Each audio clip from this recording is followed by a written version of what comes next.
আল্লাহ রাব্বুল আলামিনই প্রথম, আল্লাহ পাকই শেষ। আল্লাহ পাক প্রকাশ্য, আল্লাহ পাক গোপন। ওয়া হুয়া বিকুল্লি শাইইন আলিম। আল্লাহ পাক বলছেন তিনি প্রত্যেকটা বিষয় সম্পর্কে জ্ঞানী। সূরা হাদিদ আয়াত নাম্বার 3। তো আমরা বুঝতে পারছি যখন কোনো কিছু ছিল না তখন আল্লাহ রাব্বুল আলামিন ছিলেন, আবার যখন কিছু থাকবে না তখন আল্লাহ পাক থাকবেন। কুল্লু মান আলাইহা ফান ওয়া ইয়াবকা ওয়াজহু রাব্বিকা যুল জালালি ওয়াল ইকরাম। সমস্ত কিছু ফানা হয়ে যাবে, শুধুমাত্র আল্লাহ রাব্বুল আলামিনের সত্তা, জাত এটা বাকি থাকবে। তার মানে আল্লাহ পাকই শুরু, আল্লাহ পাকই শেষ।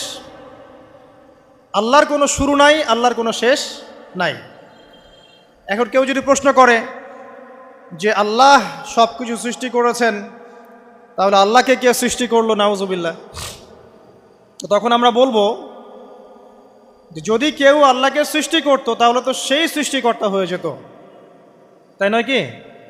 এইভাবে এক এক করে যদি আমরা পিছনের দিকে যেতে থাকি তাহলে একটা পর্যায়ে গিয়ে তো আমাদেরকে থামতে হবে। তো আমরা যেখানে গিয়ে থামছেন সেটাই হচ্ছে আল্লাহ রাব্বুল আলামিন। আল্লাহ পাকের আগে কিছুই ছিল না, বরং অতীত, বর্তমান, ভবিষ্যৎ এটা সময়ের মধ্যে আছে, যে সময়ের মধ্যে আমরা বাস করছি। আল্লাহ রাব্বুল আলামিনের কাছে এরকম অতীত, বর্তমান, ভবিষ্যৎ কিছু নাই। আল্লাহ রাব্বুল আলামিন একা ছিলেন, তখন কিছুই ছিল না। আবার যখন সব কিছু ধ্বংস হয়ে যাবে আল্লাহ পাক একাই থাকবেন, আর কিচ্ছু থাকবে না। এখন আল্লাহ পাক সর্বপ্রথম সৃষ্টি করলেন আরশে আজিম। কি সৃষ্টি করলেন? এবং আরশটা পানির উপরে ছিল। কিসের উপরে? পানির উপরে। এরপরে আল্লাহ রাব্বুল আলামিন সৃষ্টি করেছেন কলম। আল্লাহ পাকের কাছে লাউহে মাহফুজ আছে। লাউহে মাহফুজ মানে সুরক্ষিত একটা ফলক। এখানে আল্লাহ পাক কলমকে বললেন লিখো। কলম বলল যে মাযা আকতুব, আমি কি লিখবো হে আল্লাহ? আল্লাহ পাক বললেন কিয়ামত পর্যন্ত যা যা হবে, শেষ দিন পর্যন্ত যা কিছু ঘটবে লিখে ফেলো। কলম লিখে ফেলেছে কিয়ামত পর্যন্ত কি কি হবে। অতএব আপনার রিজিক নিয়ে এত টেনশন করার কোনো দরকার নেই। বিয়ে শাদী হচ্ছে না, এই জন্য কবরে গিয়ে মানত করার কোনো দরকার নেই। সময় মতো হবে ইনশাআল্লাহ। যখন রিজিক তাকদিরে লেখা আছে সময় মতো ইনশাল্লাহ হবেই। তাকদিরের বাইরে কিচ্ছু হবে না। তো আল্লাহ পাক তাকদির লিখে ফেললেন। এমনকি লাউহে মাহফুজে কোরআনও লিপিবদ্ধ আছে। সূরা বুরুজ পড়েন নাই? বাল হুয়া কুরআনুম মাজিদ ফি লাউহিম মাহফুজ। লাউহে মাহফুজ থেকে কোরআন মাজিদ নাজিল করা হয়েছে প্রথম আসমানে। এরপর প্রথম আসমান থেকে আস্তে আস্তে ধাপে ধাপে বিভিন্ন ঘটনার পালাক্রমে রাসূলুল্লাহ সাল্লাল্লাহু আলাইহি ওয়াসাল্লামের কলবের মধ্যে জিবরাইল আলাইহিস সালামের মারফতে ওহী করা হয়েছে। এই হলো কোরআন, যেটা নাজিল হতে সময় লেগেছে 23 বছর। তো লাউহে মাহফুজ আল্লাহ রাব্বুল আলামিন সব লিখে ফেললেন। এভাবে 6 দিন, আল্লাহ পাকের হিসেবে 6 দিন কত লম্বা আল্লাহ ভালো জানেন। 6 দিনে আল্লাহ রাব্বুল আলামিন এরপর সৃষ্টি করলেন পুরো মহাবিশ্ব। পুরো মহাবিশ্ব বলতে আমি শুধু পৃথিবীর সৌরজগৎ বোঝাচ্ছি না। এই মঙ্গল, বুধ, শনি, বৃহস্পতি এইটুক না, এরকম হাজার হাজার সৌরজগৎ মিলে একটা গ্যালাক্সি হয়, আর হাজারটা গ্যালাক্সি মিলে গিয়ে একটা আসমান হচ্ছে, মহাকাশের একটা ছায়াপথ আসমান হচ্ছে।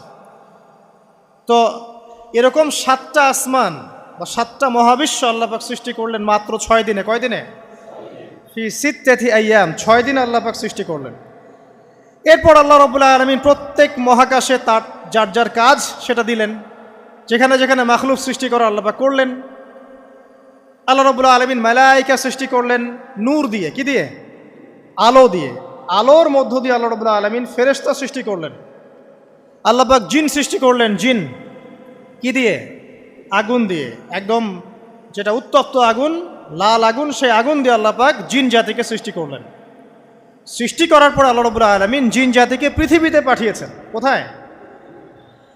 আর এখন মানুষ পৃথিবীতে যা করছে, জিন জাতীয় কিছুটা এরকমই কাজ করেছিল, বরং তার চেয়েও হয়তো বেশি করেছিল।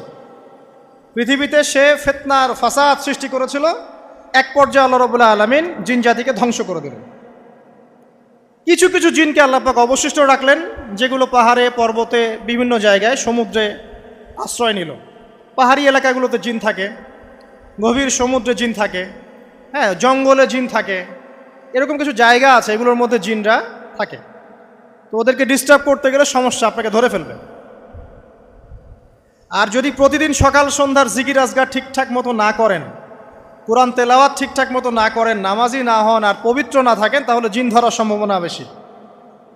আর আমার মনে হয় এখনকার যে মেয়েগুলো রাস্তাঘাটে ঘোরাফেরা করে, এদের বেশিরভাগই জিন ধরা। কারণ আছে, এমনি এমনি বলি নাই। এটা আপনাকে বুঝতে হলে আল্লাহ এবং তার রাসূলের চোখ দিয়ে দেখতে হবে তো। কারণ তাদের চালচলন স্বাভাবিক না, কিছু একটা ওদের উপর ভর করেছে। ওই ভরটা করার কারণে তার চালচলন আজকে এমন হয়ে গেছে। এবং বহু মেয়ের ঘটনা এমন শোনা যায় যে সরাসরি তারা জিন দ্বারা ইফেক্টেড হয়। দেখেন না, রুকিয়া করতে হয়, শরীয়ীভাবে রুকিয়া করতে হয়।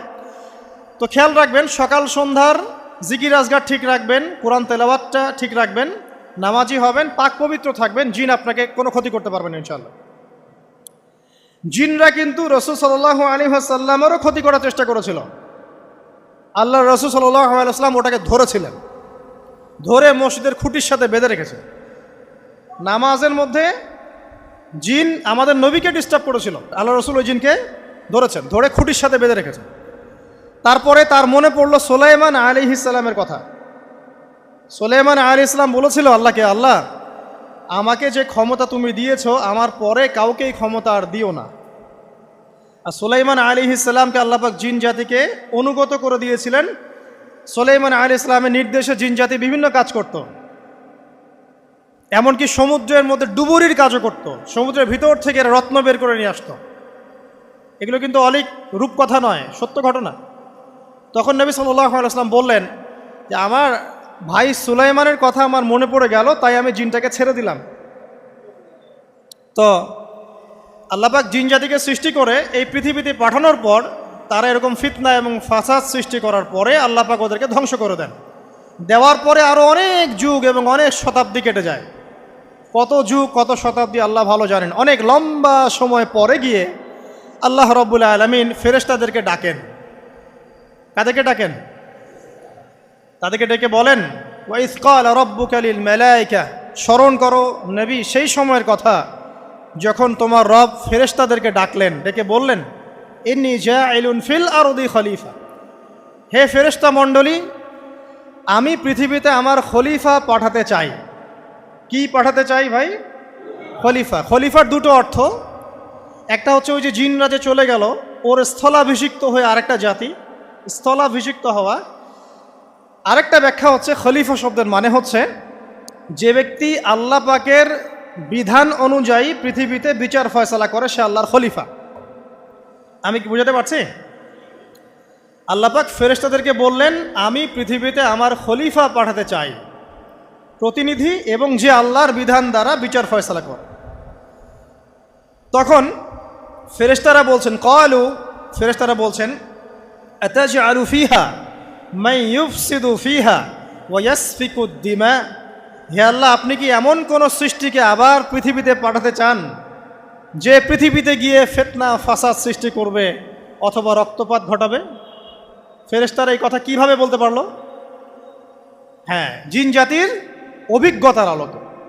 ঠিক আছে? তখন আল্লাহ পাক বলছেন, ইন্নী আ'লামু মা লা তা'লামুন, দেখো আমি যা জানি তোমরা তা জানো না। মানে তারা ফিতনা ফাসাদ সৃষ্টি করতে পারে, কিন্তু আমার কিছু মুখলেস বান্দা থাকবে যারা এই পথে পা বাড়াবে না। আচ্ছা, এবার আল্লাহ রাব্বুল আলামিন আদম আলাইহিস সালামকে সৃষ্টি করলেন। আল্লাহ পাক নিজের হাত দিয়ে আদম আলাইহিস সালামকে সৃষ্টি করেছেন।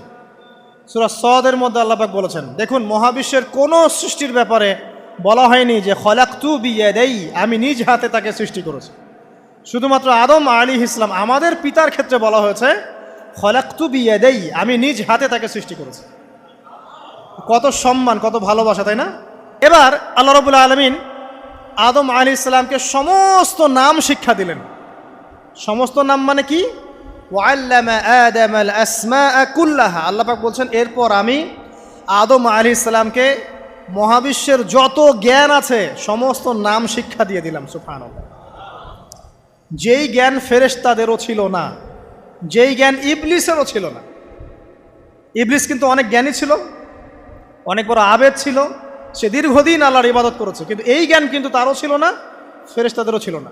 সুম্মা আরাদাহুম আলাল মালাইকা, এরপর আল্লাহ রাব্বুল আলামিন আদম আলাইহিস সালামকে ফেরেশতাদের সামনে নিয়ে আসলেন, উপস্থাপন করলেন। মহাবিশ্বের ঘটনা, এটা ঘটছে, চিন্তা করেন, এটা কিন্তু ঘটেছে আগে, অতীত। এবার সমস্ত ফেরেশতার সামনে আদম আলাইহিস সালামকে নিয়ে আসা হচ্ছে। এবার বলা হচ্ছে যে, হে ফেরেশতারা, তোমরা এই নামগুলো বলে দাও দেখি, তোমরা যদি সত্যবাদী হও। তো ফেরেশতারা বলছেন, লা ইলমা লানা ইল্লা মা আল্লামতানা, হে আল্লাহ, আপনি আমাদেরকে যা শিখিয়েছেন এর বাইরে তো কোনো জ্ঞান নাই আমাদের। তারপর আল্লাহ পাক আদমকে বললেন আলাইহিস সালাম, হে আদম, তুমি সব নাম বলে দাও দেখি। এরপর আদম আলাইহিস সালাম সমস্ত নাম একটা একটা করে বলে দিলেন। তাহলে আমাদের পিতা জ্ঞানী ছিলেন, নজ্ঞ ছিলেন? আর আমরা তার সন্তান হিসেবে জ্ঞানী না অজ্ঞ? এটা আমাদের শোভা পায়? আমাদের পিতা ছিলেন মহাবিশ্বের সবচেয়ে জ্ঞানী সত্তা, আল্লাহ রাব্বুল আলামিন তাকে জ্ঞান শিক্ষা দিয়েছেন, সমস্ত জ্ঞান। তবে তার সমস্ত জ্ঞান আর এই মহাবিশ্বের সমস্ত জ্ঞান আল্লাহর জ্ঞানের তুলনায় কতটুকু জানেন? একটা সমুদ্রের মধ্য থেকে এক ফোঁটা পানি উঠালে যেমন হয়, পুরো মহাবিশ্বের জ্ঞান আল্লাহর জ্ঞানের সামনে এতটুকু। আল্লাহ পাকের জ্ঞান এত অসীম, পুরো মহাসাগরের মধ্য থেকে এক ফোঁটা পানি তুললে, ওই যে এক ফোঁটা পানি তুললেন, এটা মহাবিশ্বের জ্ঞান, আর বাকি সমস্ত পানি এটা আল্লাহ পাকের জ্ঞান। ঠিক দুনিয়ার জীবনের এক্সাম্পলটা এমনই। একটা সাগরের মধ্যে আঙ্গুল ডুবালে, আঙ্গুল উঠালে যতটুকু পানি আঙ্গুলে বেঁধে থাকে, এটা দুনিয়া। আর পুরো মহাসাগরটাই হচ্ছে কি? আখিরাত। নবীজি বলছেন সাল্লাল্লাহু আলাইহি ওয়াসাল্লাম, একটা মৃত গাধাকে দেখে বলছেন, সাহাবীরা, তোমরা কি কেউ এই গাধাটাকে 1 দিরহামের বিনিময়ে কিনবে?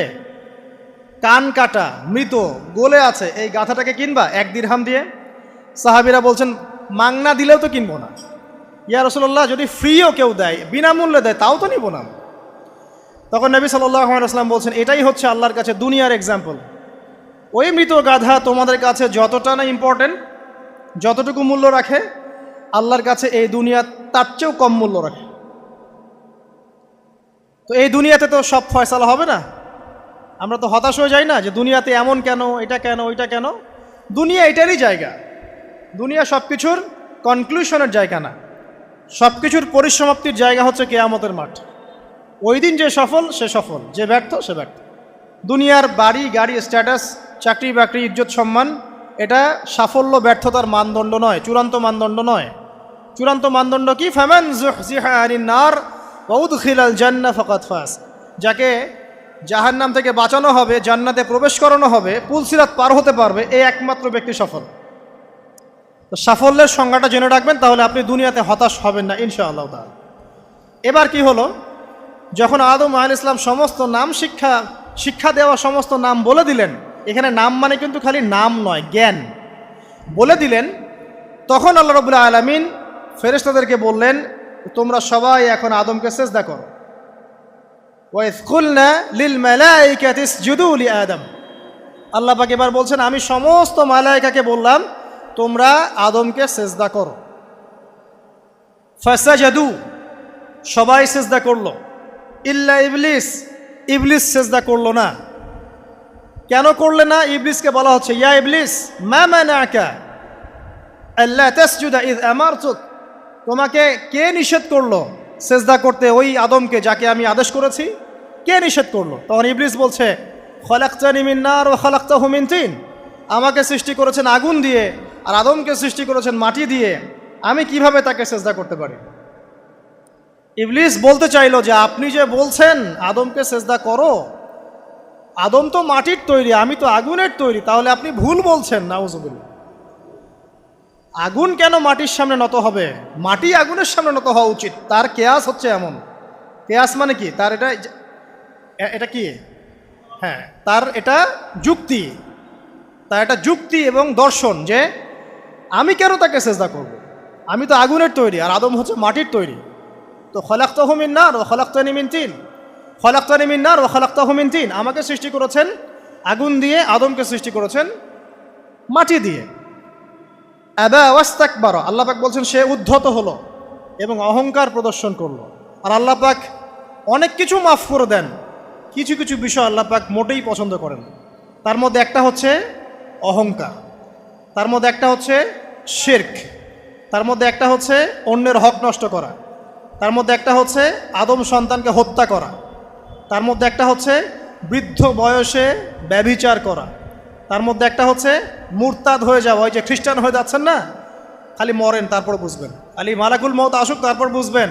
আল্লাহ রাব্বুল আলামিন বলছেন তার রাসূলের মাধ্যমে, কেউ যদি সাক্ষ্য দেয় আল্লাহ ছাড়া কোনো মাবুদ নাই, মুহাম্মদ সাল্লাল্লাহু আলাইহি ওয়াসাল্লাম শেষ নবী, ঈসা ইবনে মারইয়াম আল্লাহর প্রেরিত নবী, আল্লাহর পুত্র নন, জান্নাত সত্য এবং জাহান্নাম সত্য, এই পাঁচটা বিষয় যদি কেউ সাক্ষ্য দেয় ইনশাআল্লাহ সে জান্নাতে যাবে, তার আমল যেমনই হোক না কেন। টাকার বিনিময়ে, চাকরির বিনিময়ে, সমাজসেবার নামে আর চিকিৎসার নামে ইমান বিক্রি করে ফেললেন, সুবহানাল্লাহ সুবহানাল্লাহ। তোমাদের এই পৃথিবীতে বেঁচে থাকার চাইতে মাটির তলে চলে যাওয়া ভালো। আবর্জনার কোনো প্রয়োজন নাই আল্লাহর এই জমিনে। এই মুসলিম উম্মার আবর্জনার কোনো প্রয়োজন নাই। এই মুসলিম উম্মার ইমানদার সাহসী তরুণ প্রজন্মের দরকার। আল্লাহ পাক কবুল করুন, আমিন। এরপরে কি হলো? ইবলিস সেজদা করলো না, আবা ওয়াস্তাকবার, সে উদ্ধত হলো এবং অহংকার প্রদর্শন করলো। এবার আল্লাহ পাক জিজ্ঞাসা করলেন, কেন করলে না, কেন করলে না? সে বলল যে আগুন দিয়ে সৃষ্টি করেছেন আমাকে, তাকে সৃষ্টি করেছেন আপনি মাটি দিয়ে, সো আপনি ভুল আমি সঠিক, আমি কেন তাকে সেজদা করব? আল্লাহ পাক তখন আর তার প্রতি রহম করলেন না। আল্লাহ পাক তখন তাকে বলছেন ফখরুজ মিনহা, এখান থেকে বেরো। আল্লাহ পাক যেমন গফুর রহিম আরহামুর রহিমিন, ঠিক তেমনি আল্লাহ পাক শাদীদুল ইকাব, কঠিন শাস্তিদাতাও বটে। আল্লাহ পাক শুধু কি দয়াই করবেন, শাস্তি দিবেন না? দিবেন। ফখরুজ, অপদস্থ হয়ে লাঞ্ছিত হয়ে এখান থেকে বের হয়ে যাও। এখানে অহংকার করার অধিকার তোমাকে দেয়া হয় না, এখান থেকে বের হয়ে যাও। এবার ইবলিস বের হয়ে যাচ্ছে। বের হয়ে যাওয়ার সময় ইবলিস বলছে রব্বি, কি বলছে? রব্বি। দেখেন ইবলিস আল্লাহকে বলছে রব্বি, মানে ইবলিস আস্তিক। ইবলিস কি আস্তিক? ইবলিস আল্লাহ বিশ্বাস করে। ইবলিস বলছে রব্বি, হে আমার রব, আনজিরনি ইলা ইয়াউমি ইউবআসুন, আমাকে কিয়ামত দিবস পর্যন্ত অবকাশ দেন। আমাকে তো বের করে দিচ্ছেন, ঠিক আছে, আমাকে কিয়ামত দিবস পর্যন্ত অবকাশ দেন। শব্দ চয়ন হচ্ছে রব্বি, হে আমার রব, মানে ইবলিস কিন্তু নাস্তিক না। তাহলে এখন যারা এই যে এথিজমে বিশ্বাস করছেন, আসলে এরা কেউ নাস্তিক না, এরা ইসলাম বিদ্বেষী। কখনো দেখবেন না তাদেরকে অন্য ধর্মের কোনো বিষয় নিয়ে কটু মন্তব্য করছে, প্রশ্ন উত্থাপন করছে, এমনটা খুব কমই দেখবেন।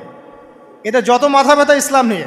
এখানে দেখেন ইবলিসের কথা বলছি, ইবলিস কিন্তু আস্তিক। ইবলিস কি বলছে? রব্বি আনজিরনি ইলা ইয়াউমি ইউবআসুন, হে আমার রব। ইবলিস জানে যে আল্লাহ তার রব। ওই যে সূরা হাশরের শেষের দিকে পড়ে দেখবেন ইবলিস বলে উকফুর, তোমরা কুফরি করো। তারপরে মানুষ যখন কুফরি করে সে বলে আমি ইন্নী আখাফুল্লাহ রাব্বাল আলামিন, আমি আল্লাহকে ভয় করি যে জগৎ সমূহের প্রতিপালক। শয়তানকে মানুষ গিয়ে জিজ্ঞাসা করবে, জাহান্নামীরা, তুমি আমাদেরকে পথভ্রষ্ট করেছিলে। শয়তান বলবে আমি কিচ্ছু করি নাই, আমি তোমাদেরকে কোনো কাজে ফোর্স করি নাই, আমি শুধু তোমাদেরকে ওয়াসওয়াসা দিয়েছি, তোমরা নিজেরাই কাজ করেছো। ফালা তালুমুনি ওয়ালুমু আনফুসাকুম, সূরা ইব্রাহিম পড়ে দেখেন। শয়তান বলবে তোমরা আমাকে লানত করো না, নিজেদেরকেই লানত করো, আমি তো তোমাদেরকে বাধ্য করে কাজ করাই নাই, তোমরা নিজেরাই করেছো এই কাজগুলো। আসুন সামনে যাই। এবার আল্লাহ পাক যখন ইবলিসকে বের করে দিলেন, সে বলছে আমাকে কিয়ামত পর্যন্ত অবকাশ দিন। কিয়ামত পর্যন্ত অবকাশ নিয়ে ইবলিস কি করবে? উত্তর, ইবলিস বলছে ফাবিমা আগওয়াইতানি, হে আল্লাহ, যে কারণে বা যে আদমের কারণে আপনি আমাকে এখান থেকে বের করে দিলেন, লাআকউদান্না লাহুম সিরাতাকাল মুস্তাকিম, আমি সে আদম সন্তানের সরল পথে ওত পেতে বসে থাকব। শয়তানের কথা কি মনে থাকবে যুবক ভাইরা? শয়তানের চ্যালেঞ্জ কি? আমি আদম সন্তানের সরল পথে ওত পেতে বসে থাকবো, মানে আমার আপনার সবার পথে সে ওত পেতে বসে আছে। এটা যদি মাথায় থাকে তাহলে জীবনে চলা সহজ হয় না? আচ্ছা, আর কি করব? সুম্মা লাআতিয়ান্না মিন বাইনি আইদিহিম, শুধু বসেই থাকবো না, আমি আসবো তাদের সামন থেকে, ওয়া মিন খালফিহিম, তাদের পিছন থেকে, ওয়া আন আইমানিহিম, তাদের ডান দিক থেকে, ওয়া আন শামাইলিহিম, তাদের বাম দিক থেকে, ওয়ালা তাজিদু আকসারাহুম শাকিরিন, হে আল্লাহ, আপনি বেশিরভাগ আদম সন্তানকে শুকরগুজার পাবেন না। কার কথা? শয়তানের। এই কথাটা কি সত্য না মিথ্যা? এখন বেশিরভাগ লোক নামাজ পড়ে না পড়ে না? পড়ে পড়ে না। বেশিরভাগ মুসলিমের দাড়ি আছে না নাই? বেশিরভাগ মুসলিম সুদ খায় না খায় না? এখন বেশিরভাগ তরুণ প্রজন্মের জেনায় আছে না নাই? পর্নোগ্রাফি সবাই দেখে না দেখে না? অন্যের সম্পদ আত্মসাৎ মানুষ করছে না? দুর্নীতি করছে না? ঘুষ খাচ্ছে না? ইসলামের বিধান 100% পালন করে কত পার্সেন্ট মানুষ? খুব কম। আচ্ছা বাদ দেন এত বড় বড় কথা, শুধু কোরআনুল কারীম তেলাওয়াত করতে পারে কতজন মানুষ? বলি না আমরা 90% মুসলিমের বাংলাদেশ, তো 90% মুসলিমের বাংলাদেশে কত ভাগ মুসলিম কোরআন তেলাওয়াত করতে পারে? একটা শুমারি করে দেখেন, কোরআন শুমারি। এটা কোরআন শুমারি করে দেখেন যে কত পার্সেন্ট মুসলিম শুদ্ধ করে কোরআন পড়তে পারে। যারা পড়তে জানে তাদেরও পড়া যে কত ভুল আছে, আলেম ওলামার কাছে গেলে বুঝতে পারবেন। আর এই ভুলের কারণে যে অর্থ কত পরিবর্তন হচ্ছে আপনি তো জানেনই না। তো এই যে শয়তান বলেছে ওয়ালা তাজিদু আকসারাহুম শাকিরিন, আপনি বেশিরভাগকেই শুকরগুজার পাবেন। তো কথা সত্য না মিথ্যা? দেখেন, ও কিন্তু তার মিশনের মধ্যে ঠিকই আছে। কথা যে সত্য তার প্রমাণ সহিহ বুখারীর একটা হাদিস, যেটা 4 বার এসেছে বুখারীর মধ্যে, যে আদম আলাইহিস সালামকে ডাকা হবে কিয়ামতের মাঠে, ডেকে বলা হবে তোমার সন্তানদের মধ্য থেকে জাহান্নামীদেরকে আলাদা করে দাও। আদম আলাইহিস সালাম বলবেন কতজনকে আলাদা করে দিব? আল্লাহ পাক বলবেন প্রতি 1099 জনকে জাহান্নামের জন্য আলাদা করে দাও। শয়তানের কথা ঠিক না বেঠিক? এবার আল্লাহ রাব্বুল আলামিন তাকে বের করে দিলেন। ইবলিস এবার বের হয়ে গেল, চ্যালেঞ্জও করলো। এবার আল্লাহ পাক আদম আলাইহিস সালামকে ডেকে বলছে ইয়া আদম, এবার আদম আলাইহিস সালামের এই যে পাজর মানে বুকের পাজর, এখান থেকে তার সঙ্গিনীকে সৃষ্টি করা হলো।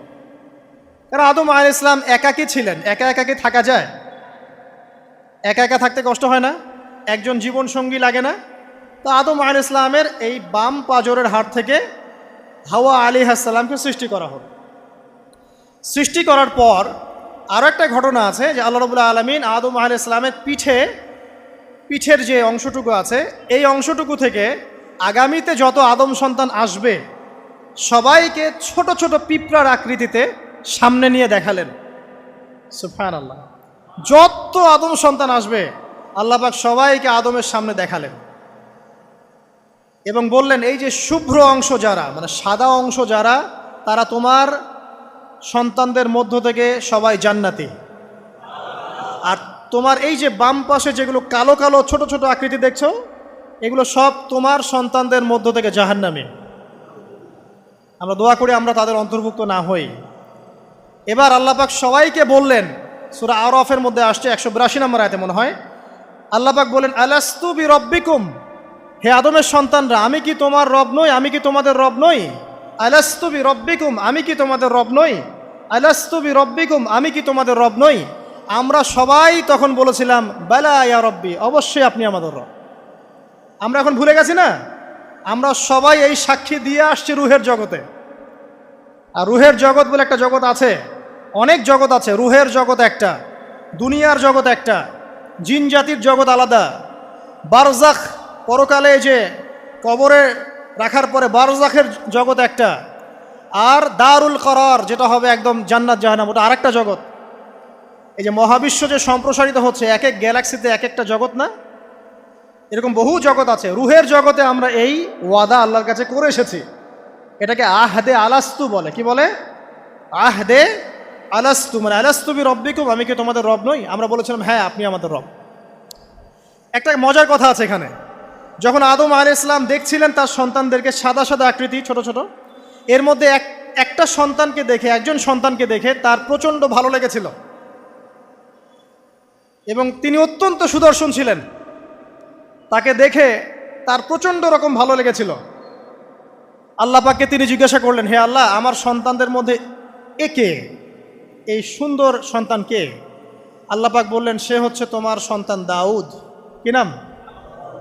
দাউদ আলাইহিস সালাম। আর আপনাকে বলে রাখি, আদম আলাইহিস সালামের ব্যাপারে যেমন আল্লাহ পাক বলেছেন আদম আমার খলিফা, ঠিক দাউদ আলাইহিস সালাম সম্পর্কেও আল্লাহ পাক বলেছেন দাউদ আমার খলিফা। বুঝতে পারলেন? কোথায় আছে? সূরা সদ পড়ে দেখেন। ঠিক আদম আলাইহিস সালাম সম্পর্কে আল্লাহ পাক বলেছেন না যে আমি পৃথিবীতে খলিফা পাঠাচ্ছি, ঠিক দাউদ আলাইহিস সালাম সম্পর্কেও আল্লাহ পাক বলেছেন দাউদ আমার খলিফা। ইয়া দাউদ ইন্না জাআলনাকা খলিফাতান ফিল আরদ ফাহকুম বাইনান নাসি বিল হক ওয়া লা তাত্তাবি'ল হাওয়া। আয়াতটা পড়ে দেখবেন, ওইদিকে আমি পরে আসছি। তো ওই সন্তানকে দেখে তার এত ভালো লাগলো, আল্লাহর কাছে তিনি জিজ্ঞাসা করছেন, হে আল্লাহ আমার এই সন্তানের হায়াত কত? আল্লাহ পাক বলছেন তোমার এই সন্তানের হায়াত হচ্ছে 60 বছর। কত বছর? 60 বছর। আর আমাদের উম্মতে মুহাম্মাদের কিন্তু গড় আয়ু এরকম 60-65, এর বেশি না গড় আয়ু। তখন আদম আলাইহিস সালাম বলেন, আল্লাহ আমার হায়াত থেকে তাকে 40 বছর দিয়ে দাও, আমার হায়াত থেকে তাকে 40 বছর দিয়ে দাও। আল্লাহ পাক তাকে 40 বছর দিয়ে দিলেন। তাই আদম আলাইহিস সালামের 1000 বছর হায়াত হয়ে গেল 960 বছর, আর দাউদ আলাইহিস সালামের 40 বছর হায়াত হয়ে গেল 100 বছর। এখন আসেন এই জায়গায় যে আদম আলাইহিস সালাম এবং দাউদ আলাইহিস সালাম দুইজনকে আল্লাহ পাক কি বলেছেন? খলিফা। খলিফা কে? খলিফা কাকে বলে? এটা একটু শুনে নি ছোট্ট করে। সূরা সদ পড়বেন 24 কি 26 নম্বর আয়াত। আল্লাহ পাক বলছেন ইয়া দাউদ, হে দাউদ খলিফার কাজ কি এটা শোনেন। হে দাউদ ইন্না জাআলনাকা খলিফাতান ফিল আরদ, নিশ্চয়ই আমি আল্লাহ তোমাকে পৃথিবীতে খলিফা করেছি। কি করেছি? খলিফা করেছি। তোমার কাজ কি? ফাহকুম বাইনান নাসি বিল হক, মানুষের মাঝে আল্লাহর বিধান দ্বারা হকের মানদণ্ডে বিচার ফয়সালা করবে। তাহলে আল্লাহর খলিফার দায়িত্ব কি? আল্লাহর বিধান দ্বারা বিচার ফয়সালা করা। ওয়ালা তাত্তাবি'ল হাওয়া, তুমি নিজের প্রবৃত্তির অনুসরণ করবে না। ফায়ুদিল্লাকা আন সাবিলিল্লাহ, তাহলে তোমাকে এটা সরল পথ থেকে বিচ্যুত করে দেবে।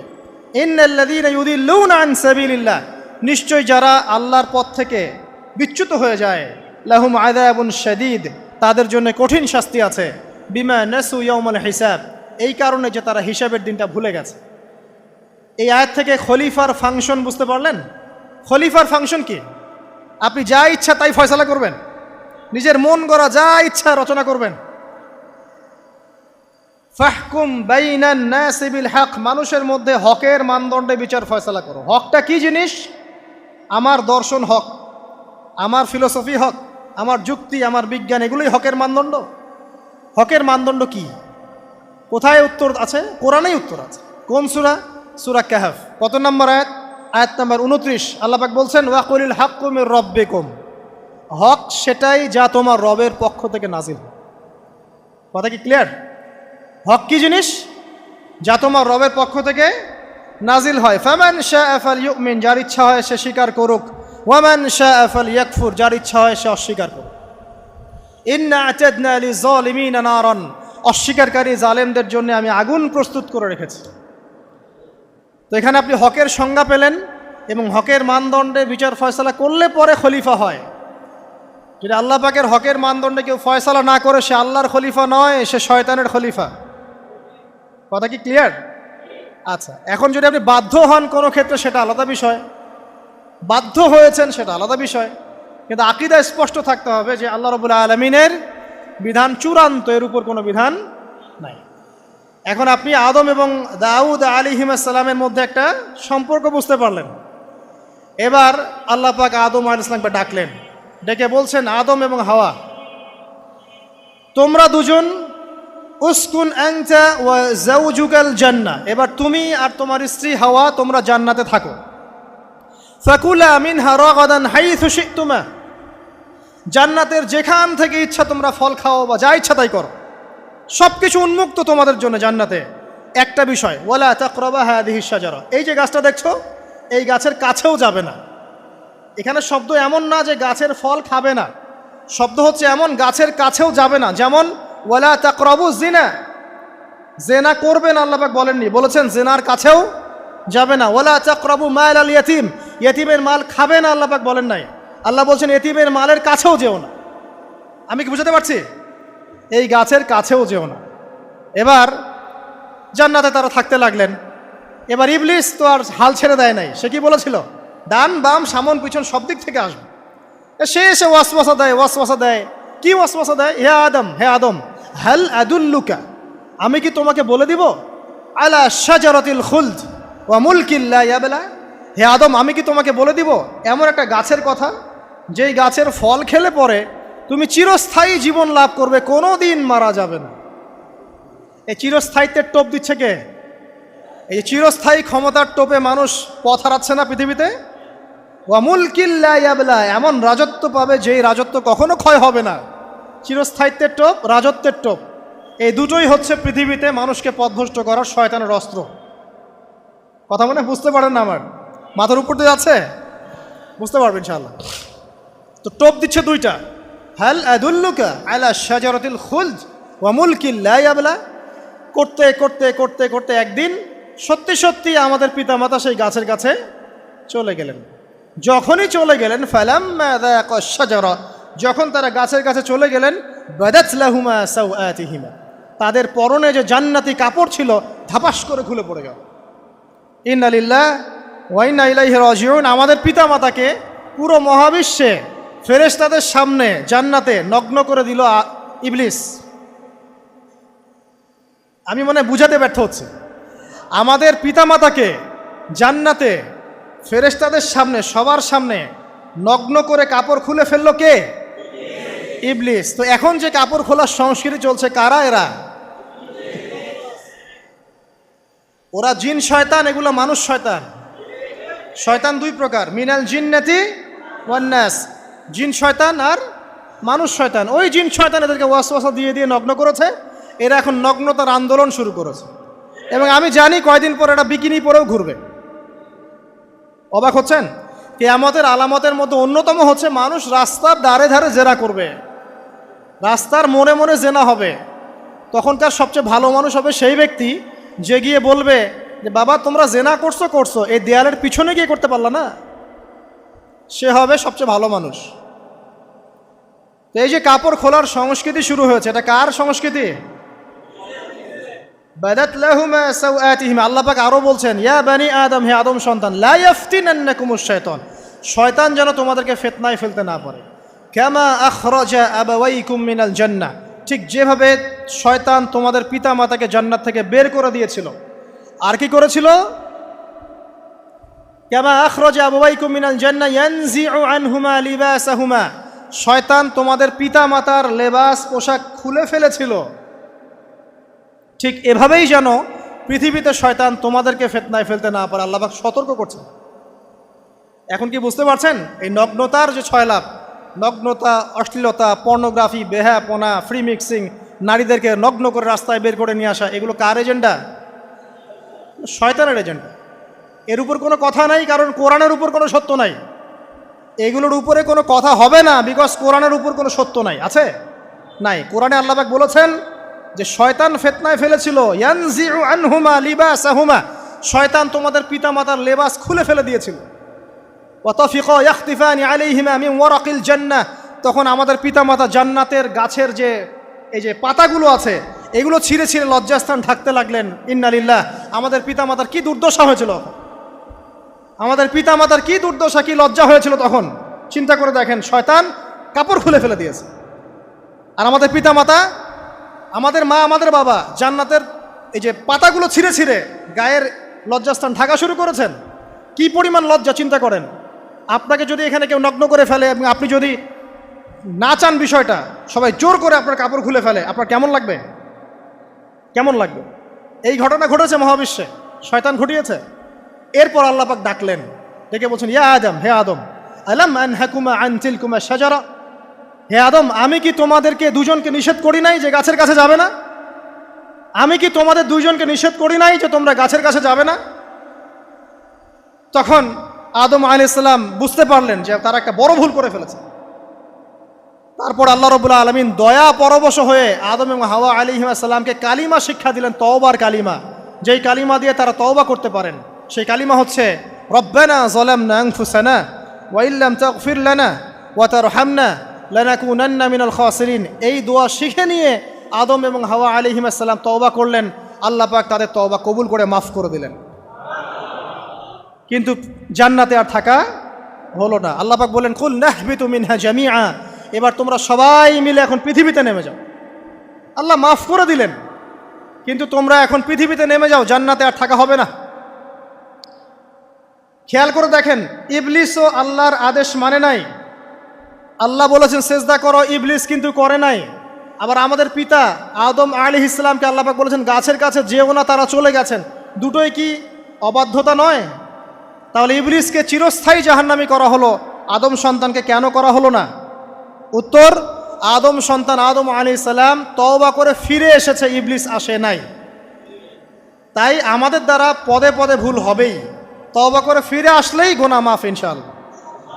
আর যদি ইবলিসের মতো গুনার উপর গুনাহ করতেই থাকেন আর বলেন যে আমি ঠিক কাজ করছি, তাহলে ইনশাআল্লাহ ওই যে জাহান্নাম অপেক্ষা করছে। ইবলিসকে আল্লাহ পাক বললেন যে তুমি এবং তোমার অনুসারী যারাই থাকবে সবাইকে দিয়ে লাআমলাআন্না জাহান্নামা মিনকুম আজমাইন, তোমাদের সবাইকে দিয়ে আমি জাহান্নাম পরিপূর্ণ করব। নাউযুবিল্লাহ। এবার সবাই পৃথিবীতে নেমে আসলো। পৃথিবীতে এসেই কি আল্লাহ পাক ছেড়ে দিলেন? না। আল্লাহ রাব্বুল আলামিন বলছেন কুল নাহবিতু মিনহা জামিআ, তোমরা পৃথিবীতে নেমে যাও। ফাইম্মা ইয়াতিয়ান্নাকুম মিন্নি হুদান, দুনিয়াতে যাচ্ছ যাও, তবে মনে রেখো যে আমার পক্ষ থেকে তোমাদের কাছে হেদায়েতের বাণী আসবে। আমার পক্ষ থেকে তোমাদের কাছে হেদায়েতের বাণী আসবে। ফামান তাবিআ হুদায়া ফালা খাউফুন আলাইহিম ওয়ালা হুম ইয়াহজানুন, যারা আমার হেদায়েতের বাণীগুলো মেনে চলবে তাদের কোনো ভয় নাই, কোনো দুশ্চিন্তাও নাই। ওয়াল্লাযীনা কাফারু ওয়া কাযযাবু বিআয়াতিনা, কিন্তু যারা আমার আয়াতকে কুফরি করবে, মিথ্যা প্রতিপন্ন করবে, ফাউলাইকা আসহাবুন নার, তারা হবে জাহান্নামের অধিবাসী। হুম ফিহা খালিদুন, তারা সেখানে চিরস্থায়ী হবে। এই সহজ সরল জীবন দর্শন দিয়ে আল্লাহ পাক পৃথিবীতে পাঠিয়ে দিলেন। এবার শুরু হলো পৃথিবীতে পথ চলা। পৃথিবীতে পথ চলার ক্ষেত্রে অনেক কিছু সৃষ্টি করতে হলো, আবিষ্কার, কৃষিকাজ, এটা ওটা সব কিছু। আদম আলাইহিস সালামকে আল্লাহ পাক সেই জ্ঞান ওহির মাধ্যমে শিক্ষা দিলেন। কৃষিকাজ আল্লাহ পাক শিক্ষা দিয়েছেন, চাকা সৃষ্টি করা আল্লাহ পাক শিক্ষা দিয়েছেন, বাহন সৃষ্টি করা আল্লাহ পাক শিক্ষা দিয়েছেন। যত রকম জ্ঞান আছে সমস্ত জ্ঞান এসেছে নবীদের পক্ষ থেকে। সব কিছু জ্ঞানের মূল ভিত্তি এসেছে নবীদের কাছ থেকে, আল্লাহর ওহির কাছ থেকে। যত সভ্যতা দেখছেন বড় বড়, সমস্ত সভ্যতা শুরু হয়েছে নবী দ্বারা, এবং সভ্যতা শেষও হবে একজন নবী দ্বারা। তার নাম কি? ঈসা ইবনে মারইয়াম। আদম আলাইহিস সালাম আল্লাহর দেয়া শিক্ষায় শিক্ষিত হয়ে দুনিয়াতে চলতে লাগলেন এবং তওবা ইস্তেগফার করতে লাগলেন, কাঁদতে লাগলেন। দীর্ঘকাল তারা ক্রন্দন করেছেন। কি কারণে? ওই যে একটা ভুল তারা করে ফেলেছে। দুনিয়াতে এসে ক্রন্দন করতে করতে করতে করতে আল্লাহ রাব্বুল আলামিন এক পর্যায়ে তওবা কবুল করে ফেললেন। এবার সামনে যান, তাদের সন্তান হলো হাবিল এবং কাবিল। নাম শুনেছেন? শোনেন নাই? হাবিলের কুরবানি কবুল হয়, কাবিলের কুরবানি কবুল হচ্ছে না। বিকজ কাবিল এর কুরবানির মধ্যে ইখলাস নাই। ভাইয়ের কুরবানি কেন কবুল হচ্ছে, আমারটা কেন হচ্ছে না? হিংসার বশবর্তী হয়ে কাবিল হাবিলকে হত্যা করে ফেললো। নবী পরিবারের সদস্য হয়েও কাবিল এরকম অন্যায় করে ফেলল। আর কি হলো? রাসূল সাল্লাল্লাহু আলাইহি সাল্লাম বলেছেন, পৃথিবীতে যত মানুষ অন্যায়ভাবে নিহত হবে, পৃথিবীতে যত মানুষ অন্যায়ভাবে খুন হবে, সমস্ত খুনের পাপের একটা অংশ কাবিলের আমলনামায় যুক্ত হবে। কারণ সেই প্রথম খুন চালু করেছে। এই যে আজকে গুনাহে জারিয়া চালু করছেন না, সুদী এনজিও, সুদী সমিতি, সিনেমা হল, এইটা ওইটা, মদের বার, যত গুনাহে জারিয়া চালু করছেন, মৃত্যু হবে, কবরে যাবেন ঠিকই, কিন্তু গুনাহ কমবে না ইনশাআল্লাহ। মনে করেন একজন নগ্ন ছবিতে অভিনয় করেছে, ঠিক আছে, এখন নাই পৃথিবীতে, বা কেউ অশ্লীল গান বাজনা করে দুনিয়া থেকে বিদায় নিয়েছে, দুনিয়াতে তার গান এখনও বাজছে, সে কবরে শুয়ে শুয়েই সেই গোনাগুলো পাচ্ছে। ঠিক আপনি যদি এখন ভালো কোনো কাজ করেন, দিনই কোনো ভালো কাজ করেন, মসজিদ হোক, মাদ্রাসা হোক, ইয়েতিমখানা হোক, বিধবাদের কোনো প্রকল্প হোক, বৃদ্ধাশ্রম হোক, মানবতার কোনো কল্যাণমূলক কাজ হোক, মৃত্যুর পরেও ইনশাল্লাহ আপনি নেকি পেতে থাকবেন। সদকায়ে জারিয়া আর গুনাহে জারিয়া ভালো করে বুঝবেন। একটা গুনাহ করে মাফ নেওয়া আলাদা বিষয়, আর গুনাহ চলতে থাকাটা আর একটা বিষয়। আল্লাহ আমাদেরকে হেফাজত করুন, আমিন। নবী পরিবার এগিয়ে গেল এবং তাদের সময়ে তারা শুধু ক্রন্দন করেছেন, ইবাদত করেছেন, আল্লাহর কাছে ইস্তেগফার করেছেন এবং ওই যে জান্নাতে ফিরে যাওয়ার জন্য তারা আপ্রাণ চেষ্টা করেছে। এক পর্যায়ে আদম আলাইহিস সালামের বয়স যখন 960 বছর হলো, আল্লাহ রাব্বুল আলামিন তাকে ওফাত দিলেন, তার ইন্তেকাল হয়ে গেল। ইন্না লিল্লাহি ওয়া ইন্না ইলাইহি রাজিউন। এরপরেও নবী পরিবার চলতে লাগলো, চলতে চলতে পরবর্তীতে আসলেন নূহ আলাইহিস সালাম, তারপরে ইব্রাহিম, আদ জাতি, তারপর সামুদ, তারপরে শুআয়ব, কওমে মাদিয়ান, মূসা, দাউদ, সুলাইমান, ইসহাক, ইয়াকুব। নবী পরিবার চলতেই লাগলো। এক পর্যায়ে ঈসা আলাইহিস সালামের পরে মুহাম্মদ সাল্লাল্লাহু আলাইহি ওয়াসাল্লামের মধ্য দিয়ে নবীদের সিলসিলা আল্লাহ পাক শেষ করে দিলেন। এভাবেই সভ্যতা এগিয়ে গেছে, এভাবেই আমাদের পিতামাতার হাত ধরে জ্ঞান পৃথিবীতে এসেছে। এবং ওই যে শয়তানের মিথ্যা প্রলোভন, প্রতারণা, এর ফলশ্রুতিতে ওই যে আমাদের পিতামাতার গা থেকে কাপড় খুলে পড়ল, আল্লাহ পাক রাগান্বিত হয়ে সবাইকে দুনিয়াতে নামিয়ে দিলেন, ইবলিসকে চিরস্থায়ী জাহান্নামী ঘোষণা করলেন। কিন্তু আমাদের পিতামাতার ক্রন্দন, তওবা, ইস্তেগফার, আমলের বদৌলতে, আল্লাহর রহমতে আল্লাহ পাক পিতামাতাকে মাফ করে দিলেন, আলহামদুলিল্লাহ। এভাবেই মানব জাতি এগিয়ে যাচ্ছে। আজকে আমরা এই পর্যায়ে পর্যন্ত এসেছি। আদম আলাইহিস সালামের এই সংক্ষিপ্ত জীবনী থেকে আমরা কি শিখলাম? আমরা শিখলাম যে আল্লাহ রাব্বুল আলামিন অনেক ভালোবেসে, অনেক মহব্বত করে, মমতা দিয়ে, মায়া দিয়ে নিজের হাতে আমাদের পিতাকে সৃষ্টি করেছে। এক। দুই, আমাদের পিতাকে আল্লাহ রাব্বুল আলামিন তার পক্ষ থেকে জ্ঞান শিক্ষা দিয়েছেন। এই কারণে আদম সন্তানরা জন্ম থেকেই দেখবেন কিছু না কিছু জ্ঞানে জ্ঞানী হয়েই থাকে। জ্ঞান আপনার ডিএনএর মধ্যে থাকেই। আল্লাহ রাব্বুল আলামিন আদম আলাইহিস সালামের মধ্যে রূহ ফুঁকে দিয়েছেন। আল্লাহ রাব্বুল আলামিন আদম আলাইহিস সালামকে জান্নাতে রেখেছেন। আল্লাহ রাব্বুল আলামিন গাছের কাছে যাওয়ার পরেও তওবা ইস্তেগফারের মধ্য দিয়ে তাকে মাফও করে দিয়েছেন। আল্লাহ রাব্বুল আলামিন আদম এবং হাওয়া আলাইহিস সালামের মধ্য দিয়ে এই পৃথিবীতে মানব জাতির সিলসিলা অব্যাহত রেখেছেন। এবং কিয়ামত পর্যন্ত যত আদম সন্তান আসবে তাদের জন্য আল্লাহ পাক তার পক্ষ থেকে হেদায়েত প্রেরণ করেছেন। এক যুগে তাওরাত এসেছে, কখনো জাবুর, কখনো ইনজিল, কখনো কোরআন। সর্বশেষ টেস্টামেন্ট হিসেবে কোরআন এসেছে। এখন যদি এই ওয়াহির বাণী, কোরআন এবং এর ব্যাখ্যা হাদিস আমরা মেনে চলি, ইনশাআল্লাহ তাআলা আমরা আবার সেই জান্নাতে ফিরে যাব যেখান থেকে আমাদেরকে নামিয়ে দেওয়া হয়েছে। আর যদি আমরা কোরআন এবং হাদিস বা আল্লাহর ওয়াহির পরোয়া না করি, এর আলোকে জীবন না গড়ি, তাহলে ওই ইবলিসের সাথেই আমাদেরকে জাহান্নামে থাকতে হবে, নাউযুবিল্লাহ। আল্লাহ রাব্বুল আলামিন আমাদের সবাইকে কোরআন এবং সুন্নাহ, আল্লাহর ওয়াহি মেনে চলার তৌফিক দান করুন এবং ইবলিসের খপ্পর থেকে আল্লাহ পাক আমাদেরকে বাঁচিয়ে রাখুন। ইবলিসের যত এজেন্ট আছে, ওদের যে দুরভিসন্ধি, ষড়যন্ত্র এবং শয়তানি ফাঁদ, এগুলো থেকে আল্লাহ পাক আমাদেরকে, আমাদের মা বোনদেরকে, আমাদের পরিবারের সদস্যদেরকে, আমাদের সমাজকে, রাষ্ট্রকে আল্লাহ পাক হেফাজত করুন, বাঁচিয়ে রাখুন, আমিন।